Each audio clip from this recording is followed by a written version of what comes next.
The cold demeanor of the elite female doctor melted away, revealing a vulnerable woman. "I need you," she whispered. Unable to resist her heartfelt plea, "My name is Kyle, and I'll be turning 36 this year. I work as a freelance writer. Leveraging my previous experience as a doctor, I now write about medical topics. There's a good demand for my work, so I'm not in urgent need of work. Up until 3 years ago, I worked as a doctor at a university hospital. I don't like to brag, but I was quite popular among the patients. I believe I was the best surgeon among my peers. But these days, I've distanced myself from my old friends from medical school and my time as a doctor. To be frank, I don't want to see them. Many colleagues look down on me for leaving the university hospital. I know they say behind my back that I ran away from the demanding environment. Even though my salary has dropped significantly since then, I'm quite content with my current job and lifestyle." Then, out of the blue, I received news that my old mentor had passed away. A friend informed me that Professor Johnson, a mentor of mine from my college days, had passed away. For a moment, the news left me speechless. To me, Professor Johnson was not just a mentor but also someone I had a complicated history with. A friend asked, "You're coming to the funeral, right?" I hesitated for a moment but managed to reply, "I will." Professor Johnson was a devout Catholic. The funeral was originally supposed to be held at the church Professor Johnson attended, but due to the large expected turnout, it was moved to a funeral home in New York City. Still, many priests and nuns were present, and the funeral mass went on without a hitch. I wasn't familiar with the hymns and was attending a Catholic funeral for the first time, so I just followed the crowd. Many of the faces at the funeral were friends and colleagues I'd been avoiding, making me feel out of place. Some were whispering and glancing in my direction.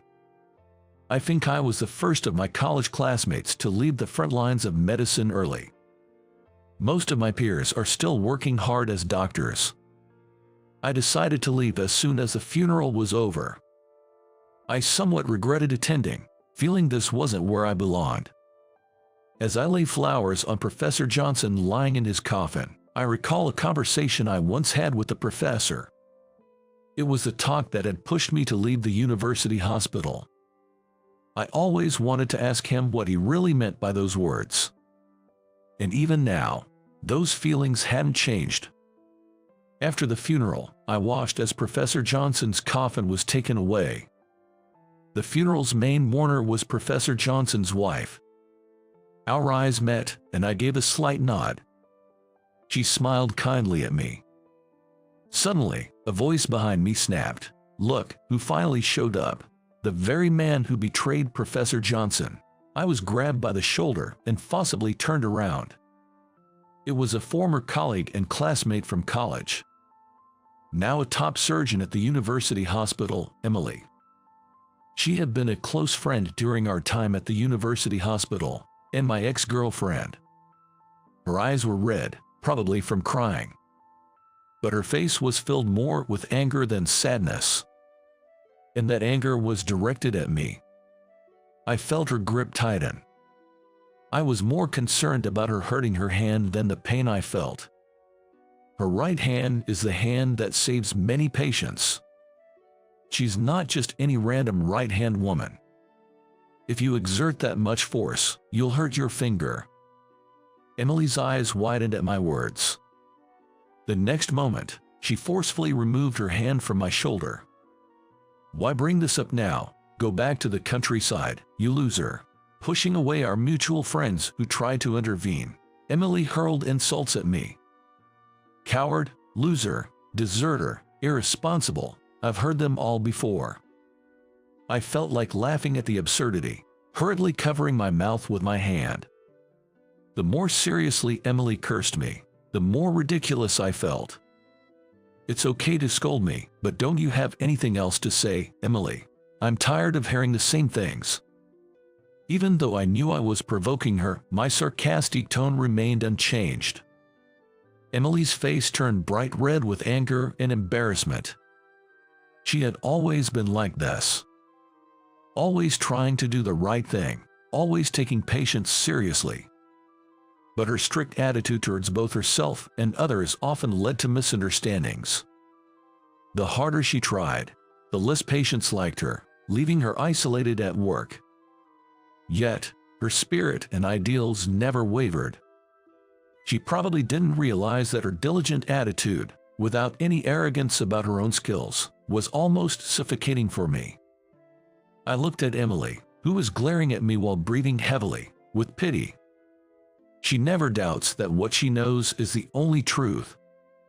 I find Emily's candor like that annoying. Raising your voice and causing a scene here, is this the education my father provided? If so, he failed as an educator. The one who broke the tense atmosphere between me and Emily was a woman with a deep, commanding voice. All eyes turned to her. A woman wearing a black morning dress and a veiled top hat stood there. Wearing a top hat meant she was a relative of Professor Johnson. I recalled, she's the professor's only daughter. Wait, what? I understood that she was Professor Johnson's daughter, but I was taken aback. I thought I was meeting her for the first time, but underneath that black veil was a familiar face. Then I remembered that her last name was also Johnson. Kyle, thank you for attending my father's funeral. The woman, who addressed me in a monotone without bowing, was Ava Johnson, whom I often saw at the publishing company building. Although we wrote in completely different genres, we both freelanced for the publisher and often met at related parties. Ava, famous among us writers for her audacity, unconventional approach, and beauty, was someone I'd occasionally grab a drink with. What? Ava is Professor Johnson's problematic daughter. Unable to contain my surprise, I blurted out. Ava frowned, replying, "Choose your words carefully. Why didn't you tell me sooner? You never asked." The fact that Professor Johnson's only daughter was famous among his students for being a problem child. Professor Johnson occasionally complained about her. Professor Johnson, who was adored as a personable professor, was often asked by his students what kind of person his only daughter was, whom he could not handle. Who would have thought my writer friend, Ava, was that very person? So you're the professor's daughter. I've heard quite a bit about you." Emily's face couldn't quite hide her irritation as she greeted, with a sense of doing it out of obligation. After all, she's the daughter of our mentor. We couldn't afford to be rude. Ava stared at Emily with an emotionless expression. "Emily, right. My father often mentioned you were an excellent surgeon. It's our first time meeting, isn't it?" Ava's overly polite response seemed incredibly condescending to me, who knew her usual demeanor very well. Without a doubt, Ava was mocking Emily. "This is between him and me. It has nothing to do with you, young lady, does it? Kyle is my friend. I'm not the type to stand by and watch a friend get wrongly blamed." Ava replied with a sly smile, tilting her head slightly. "I know her all too well. The angrier she gets, the more she smiles." And I was sure that she didn't step between Emily and me for my sake. "It's not about blaming him. I just want Kyle to come back to the university hospital." Professor Johnson had always hoped for that too. He always cared about Kyle. Hearing Emily's words, old memories became vivid in my mind. It was back when I worked at the university hospital. Emily and I, once lovers, both strived and pushed forward in our careers as doctors, I believe. I took pride in my work. I have grown accustomed to being called doctor by my patients. Professor Johnson looked unusually downcast that day. His face was gloomy, devoid of his usual smile. Concerned, I asked, "Is everything all right?" Professor Johnson murmured, "It's about my daughter. She has both the ability and academic performance to become a doctor, but she's adamant about not taking the medical school entrance exam." He said she has a nightly battle with her mother, who tells her to apply to medical school. To be honest, I'm fine with either decision. I've even considered adopting a son-in-law, but she's against that idea too. What should I do? The Johnsons has been famous for being a family of doctors for generations. He choked on his words, saying that it would be a shame to end it in his generation. I can't understand what's so bad about becoming a doctor. It's beyond my understanding.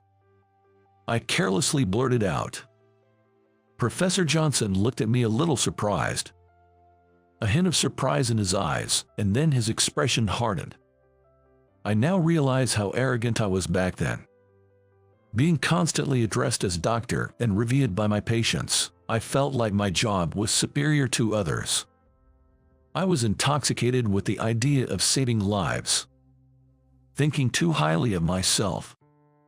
Professor Johnson didn't miss the arrogance in my heart. Kyle, one day you might face challenges in this medical profession. It won't be just your problem. It might also affect the patients whose lives are in your hands. Confused, I couldn't grasp what Professor Johnson was trying to convey. Seeing that his words weren't getting through to me, he let out a deep sigh. I was aware I had disappointed him, but I couldn't figure out exactly why. However, it is hard to understand which words and which attitude disappointed the professor so much. You're bound to stumble. You should leave before that happens. He left me with those words. Only when he turned the corner of the hallway did I realize he meant I should leave the hospital. I was considered one of the top students among Professor Johnson's mates, and he had told me to leave. More than shock, anger bubbled up. For the first time, I felt a clear resentment towards Professor Johnson. Carrying that anger, I went on with my afternoon appointments. And that day turned into a storm of complaints. Of course it did. I think I unfairly took out my frustration on a patient. I wonder where my calm self went, drowning in self-loathing. Over the weekend, I handed in my resignation. Watching Emily work and comparing with myself, I realized I was no longer needed at this hospital. I was deeply impressed by Emily, who, despite being called a top-tier doctor, humbly and earnestly tried to save her patients. Perhaps Professor Johnson was concerned about me for that very reason. Emily wants me back at the hospital, but I believe Professor Johnson didn't feel the same way. Emily, you're lying, right? I bet Professor Johnson never said he wanted me back. Upon hearing my words, Emily looked surprised, saying, "Oh." For the first time, I explained to Emily why I left the university hospital. I told her that it was Professor Johnson's words that made me realize I shouldn't be a doctor. Both Emily and my colleagues listened to my confession with bated breath. I left the hospital because I was sick of my own immaturity as a doctor and as a person. Even after hearing the truth, Emily couldn't accept it and kept arguing with me. I'm tired of hearing her repeated why and how come. Professor Johnson just wanted to motivate you. You misunderstood him. Come back to the hospital. Let's start over, okay?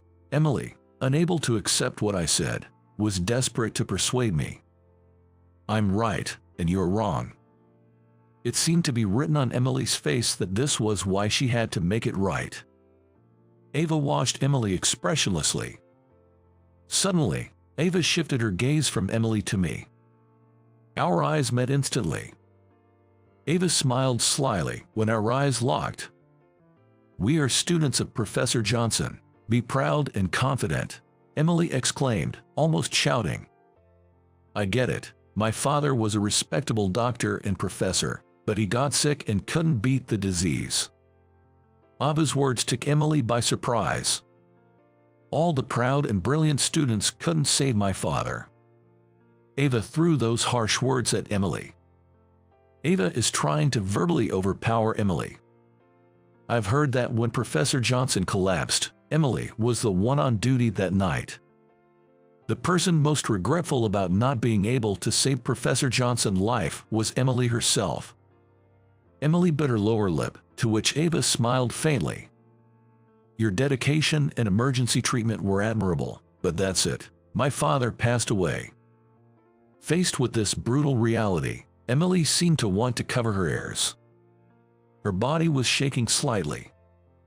But he can't even do that. Ava said slowly, pointing at me. If Professor Johnson had been brought in, could I have treated him? I'm sure I won't be able to stay calm. I might have panicked and run away. Feeling exposed, I was lost for words. I'm a coward. Still, that's why I'm scared of facing the medical field on my own. I want your support. I was taken aback by the sight of Emily that I had never seen before. I need you. Those were Emily's true feelings. She collapsed to her knees, tears streaming down her face. I wanted to comfort her, but I felt I wasn't worthy. Crying, Emily kept saying, I want you to be with me. Looking down at her with a smile, Ava watched her. Then, making sure Emily didn't notice, Ava gently kicked my leg, urging my indecisive self. After that kick, Ava silently walked towards the exit.